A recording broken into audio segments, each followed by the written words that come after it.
Hello, hello, hello, hello, and we're live. If you're joining me, I'd like to welcome you to Umemba Health Academy. My name is Quisha Umemba. I am the CEO and founder of Umemba Health LLC, and I am the training director of Umemba Health Academy. Welcome to Open House. This is going to be a short and sweet session designed to tell you more about what to expect over the next few weeks to months. So if you're watching this video, that means you're 100% registered, you're halfway registered, or maybe I've sent you this link or you found us on YouTube and you'd like to know more before you make the final decision. Again, welcome to Open House. So excited for you to be joining us for this cohort.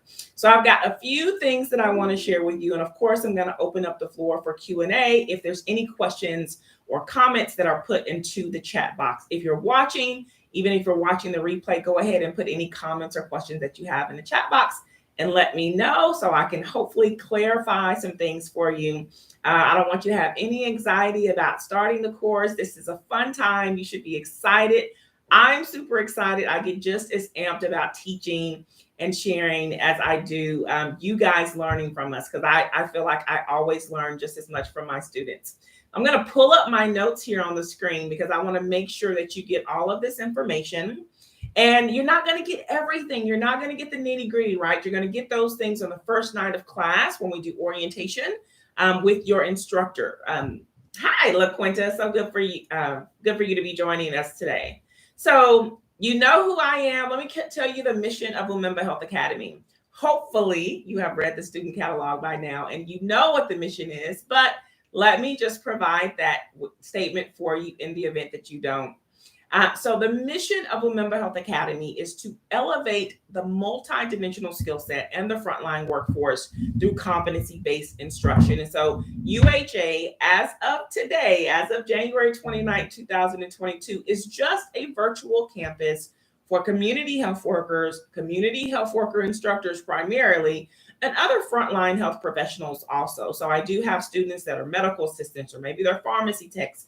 They also want to be trained as CHWs as well. So I say just today because that does not mean that we won't be adding on other disciplines and other certifications in the years to come. But as of today, our main focus is training community health workers and community health worker instructors.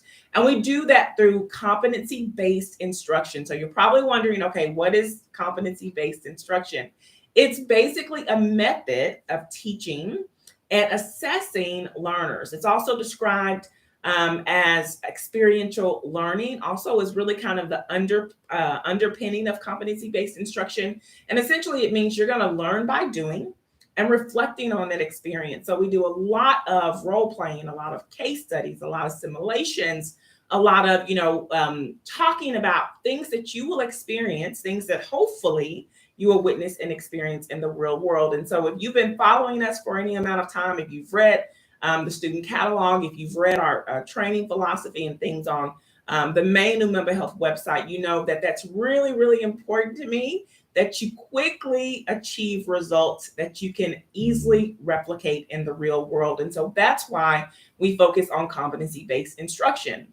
Additionally, as a community health worker, regardless of where you live, and we are Umemba Health is located, or our main offices are in Texas, because that's where I live. But we're virtual, right? So we have students in every state and also from a couple of countries as well. But regardless of where you live, you all have core competencies, community health worker core competencies that you are taught to. Here in the state of Texas, there are 8 core competencies that we teach students to. And so you're going to learn by doing and learn to master those competencies through our competency-based instruction. Let me give you a couple of examples in case that's confusing.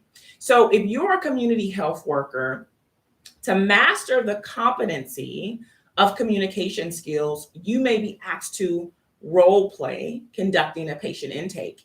You may be asked to role play helping a client develop a SMART goal. You may be asked to role play, providing, obtaining informed consent, or providing explanation to a patient, or developing a resource referral guide by looking at the resources that are within 5 miles of your of a certain address or within your zip code. For CHW instructors, you also have to master CHW competency. So if we take that same competency, let's talk about communication skills. Your experiential learning will look a little bit different. So if we're talking about virtual facilitation skills, which we will talk about throughout the duration of the course, since it focuses on virtual instructor-led training, one of the things that I may ask you to do is record yourself doing a virtual presentation. And so I may say, record yourself using Zoom or Loom or some other type of platform over a certain topic. Of course, you'll have a rubric and specific instructions. And then you'll submit that topic for that recording for review. So that's what I mean when I say experiential learning. You're gonna learn about it. You're gonna hear about it. Hopefully you'll see it, from me or the instructor, and then you're going to do it. Okay. So these are the best type of assessments that really allow students to demonstrate their understanding of the subject matter. And that's the basis for competency-based learning. In my experience, it is the best way to learn, especially when we're talking about learning in a relatively short amount of time. So the course is 16 weeks or, one traditional college semester, but that's still a relatively short amount of time, especially if you're new to the profession. So I am the instructor for the community health worker instructor students. And for the CHW students, your instructor is Marlon Ramirez. Marlon Ramirez. You will meet her on the first night of class. And you'll learn more about both of us on the first night of class. We'll tell you our backgrounds. We'll tell you kind of our expertise, how to best communicate with us, how you can get time on our calendar, so on and so forth. So you'll learn more about me on the first night of class, I promise you. I want to talk about course access now. So many of you have already received an invite to create your login and password. We've done kind of batch enrollments. Half of you have gotten enrolled. The other half will get enrolled on the 1st, I promise. You will get full course access on the 1st at 6 a.m. in the morning. You also may have gotten an email inviting you to the online community. This is our discussion board where we'll share resources, respond to discussion questions and post, and really just network online. You may have also received a link to the live sessions. So every week we'll be meeting for those weekly 2.5 hour live sessions. You may have gotten a link to that as well. I know my students that I've enrolled, the time was wrong on those live session links. Disregard. I'll update the time. Always just log in at the time that class is going to start. But if you don't have access to those links, if you don't have access right now, if you haven't gotten those emails, you will get them probably even before the 1st, probably on by the 31st. So shoot us an email if you have any questions about it.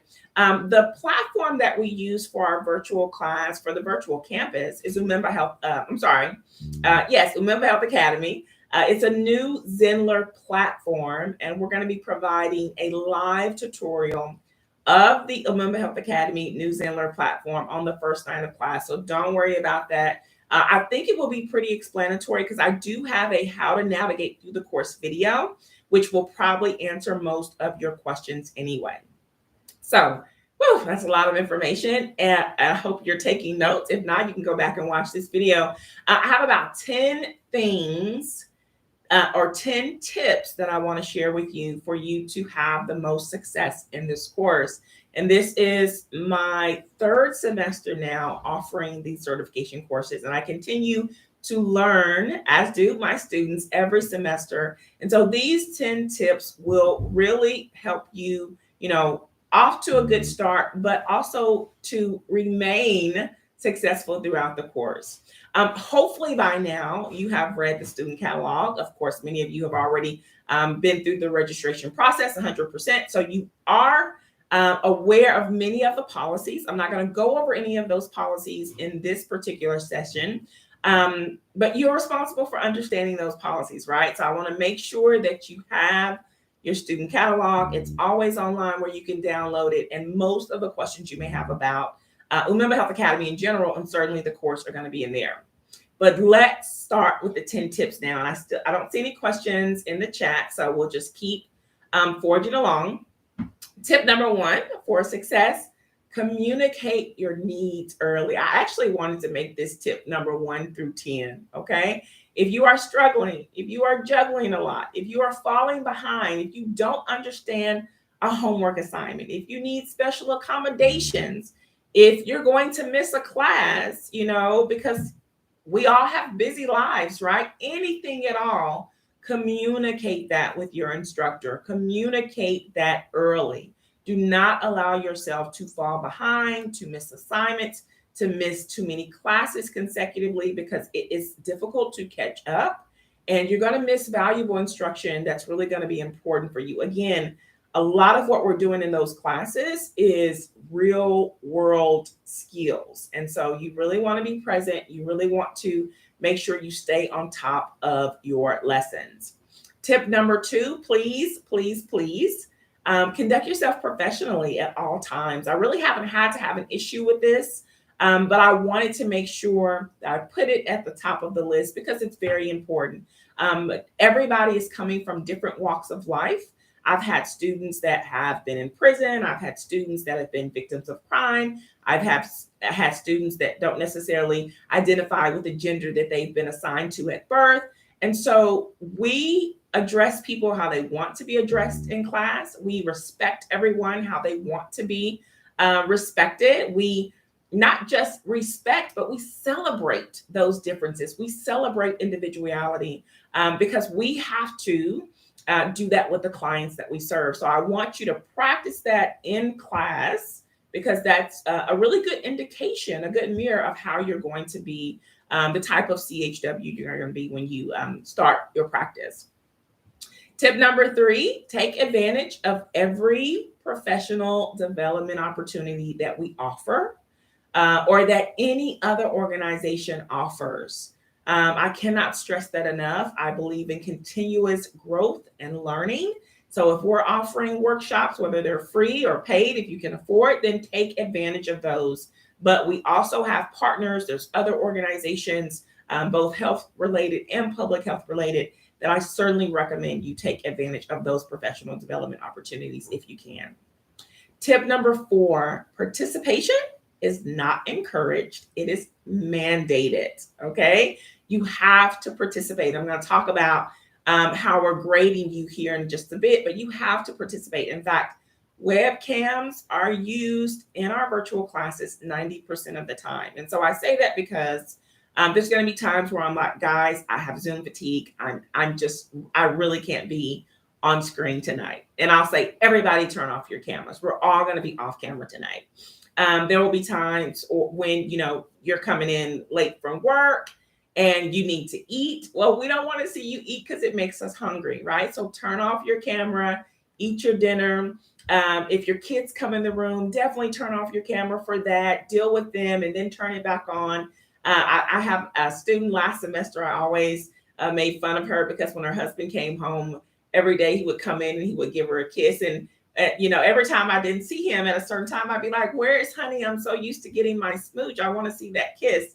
So webcams, not 100%, of course, we have to live, but because of the nature of the activities that we're doing in the virtual setting, we need to have our webcams on. Tip number 5, this course is PassFail, and you are graded on the following categories: attendance, participation, completion of your skills practice, and completion of homework assignments. And we'll talk about all 4 of those during orientation.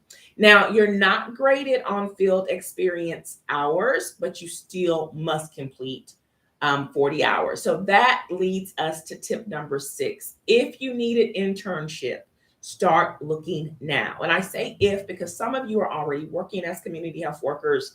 And so I do it in my programs, allow you to use your experience that you're getting at your employer or at your place of employment, rather, to count as field experience hours. Everybody does not have that luxury. And so if you need an internship, start looking now. In fact, you can submit a request for the UHA internship toolkit to get started. And again, it's 40 hours of field experience that you need between now and the end of the course in order to complete the course, and certainly in order to graduate. Tip number 7, if you're on a payment plan, honor it, please, or you will not be allowed to progress through the course. So everybody's not on a payment plan, but we do that to help people afford to join the certification. So this has been an issue in the past, of course, and things happen. Please shoot an email to me and let me know if further accommodations need to be made. Or schedule some time on my calendar, but please honor that. I don't want you to drop. Everybody that has enrolled, I want you to succeed. Again, tip 1, communicate early, right? Okay, tip 8. We're doing something different this year and we want you to be successful. And so we decided to add some kind of incentive awards or special awards that you can get while you're pursuing your studies. And so some of these are perfect attendance. If you come, to all sessions for the month. There's student of the month, and there's different criteria that you have to meet to get that. There's academic excellence awards. There's major contributor awards. There's so many different award categories that you can receive special recognition for, and also receive special recognition upon graduation. So the great thing about this is it's not just the instructors nominating you all. You can nominate your peers. You can nominate us as well. You can even nominate your internship preceptor if your preceptor did something amazing at your internship. So just another hopefully fun way to kind of incentivize you all to stay the course, stay motivated, and stay on target and progressing through the course successfully. Tip number 9, use a laptop or desktop during the course, especially for homework assignments. It can be very difficult to use cell phones. I've had students try to do that before, try to use cell phones, and it's really, really extremely difficult. Even if you use an iPad or a tablet of some sort, it will still be difficult. It also throws off the formatting of your homework assignments. And speaking of homework assignments, let me say this. Use Microsoft, and I know that's not always free. There's also a platform or software called Libre, Libre. You can download it. It's free. It works similar to Microsoft. Use those to type up your homework responses. Please spell check. Proofread your assignments before turning in. Put your name at the top, your date at the top. I know for many of you, it's been a while since you've been in school and you've done things like that. Save a copy of your homework. I cannot stress that enough. You will be uploading all of your assignments into the course player, but that doesn't necessarily mean that the technology will not fail us, right? And we know we've been in COVID now a little over 2 years. We know that technology will fail. So please save a copy of every homework assignment that you upload, that you submit, just in case something happens on the platform. What else? Watch the recordings before coming to class. Also, I guess I have 11 tips because this is 10 now. The live class sessions, again, they're utilized for experiential learning, for competency-based instruction, for that real-world practice. So come prepared to engage and interact. The video recordings, those video modules, those are to be watched before coming to class. And so I tell students, put your earbuds on, or, play it off your laptop while you're vacuuming, or, doing something in the background. Consume the content however you want, as many times as you want. Download the accompanying PowerPoint slides and, go through them as well. But when you come to class prepared to engage. And for your final tip number 10, for you to be successful in this course. Actually, this isn't a tip to be successful in this course. This is actually a tip to be successful in life. And I think this is tip 11 now. I've misspoke. Start applying for CHW positions now.